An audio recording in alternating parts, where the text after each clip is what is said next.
नमस्कार दोस्तों, आपका स्वागत है हमारे YouTube चैनल शेयर बाजार एक्स में। आज बाजार में डर का माहौल है। कल निफ्टी करीब 300 अंक गिरा, ग्लोबल मार्केट्स लाल निशान में बंद हुए और अब सबसे बड़ा सवाल, क्या ये गिरावट जारी रहेगी? दोस्तों, इस समय स्टॉक मार्केट पूरी तरह मिडिल ईस्ट की खबरों पर निर्भर हो गया है। अभी जो सबसे बड़ी चिंता है वो है ईरान और इजरायल के बीच चल रहा संघर्ष।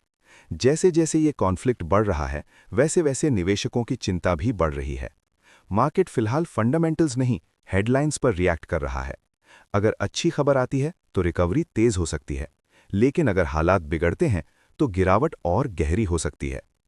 पूर्व अमेरिकी राष्ट्रपति डोनाल्ड ट्रंप ने चेतावनी दी है कि ये युद्ध 4 से 5 हफ्तों तक लंबा चल सकता है। इसका मतलब है अनसर्टेनिटी खत्म नहीं हुई है और मार्केट अनसर्टेनिटी से सबसे ज्यादा डरता है। अब सवाल उठ रहा है, क्या नेटो भी इस युद्ध में शामिल हो सकता है? कुछ रिपोर्ट्स के अनुसार ईरानियन अटैक्स ब्रिटिश और फ्रेंच बेसिस तक पहुंचे। हालांकि नेटो ने आधिकारिक तौर पर कहा है कि उसका सीधा शामिल होने का कोई इरादा नहीं है। लेकिन अगर नेटो कूटता है तो ये कॉन्फ्लिक्ट रीजनल नहीं रहेगा। अब एक बड़ा सवाल, क्या वर्ल्ड वॉर 3 जैसी स्थिति बन सकती है? अगर बड़ी ताकतें जैसे चाइना और रशिया सीधे तौर पर शामिल हो जाती हैं तो हालात बेहद गंभीर हो सकते हैं। लेकिन याद रखिए, अगर ऐसी स्थिति बनती है तो ग्लोबल मार्केट्स में ऐतिहासिक गिरावट दिखाई देगी। मार्केट खुद संकेत देगा। इस समय ग्लोबल संकेत क्या कह रहे हैं? डाउ फ्यूचर्स दबाव में है, नैस्डैक फ्यूचर्स कमजोर हैं, यूरोपियन मार्केट्स में भी गिरावट देखी जा रही है और सबसे बड़ा संकेत गिफ्ट निफ्टी 500 से 600 अंक तक नीचे दिखाई दे रहा है।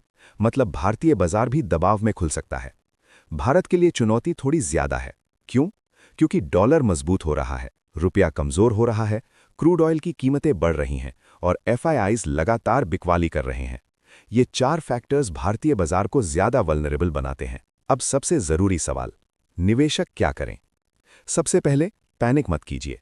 डर में लिया गया फैसला अक्सर नुकसान देता है। अगर आप लॉन्ग टर्म इन्वेस्टर हैं तो एसआईपी जारी रखें। अगर आप ट्रेडर हैं तो स्टॉप लॉस का इस्तेमाल करें। कैश रिजर्व रखें, क्वालिटी स्टॉक्स पर नजर रखें। याद रखिए, वॉर टेम्पररी होता है लेकिन मार्केट परमानेंट होता है। इतिहास गवाह है, हर बड़ी गिरावट के बाद रिकवरी आई है। तो दोस्तों, कल बाजार गिरेगा या संभलेगा, ये आने वाली खबरें तय करेंगी। लेकिन समझदारी यही है कि हम भावनाओं से नहीं, रणनीति से काम लें। अगर आपको ऐसे ही क्लियर और अनबायस्ड मार्केट अपडेट्स चाहिए तो चैनल को सब्सक्राइब करें, वीडियो को लाइक करें और जुड़े रहें। धन्यवाद।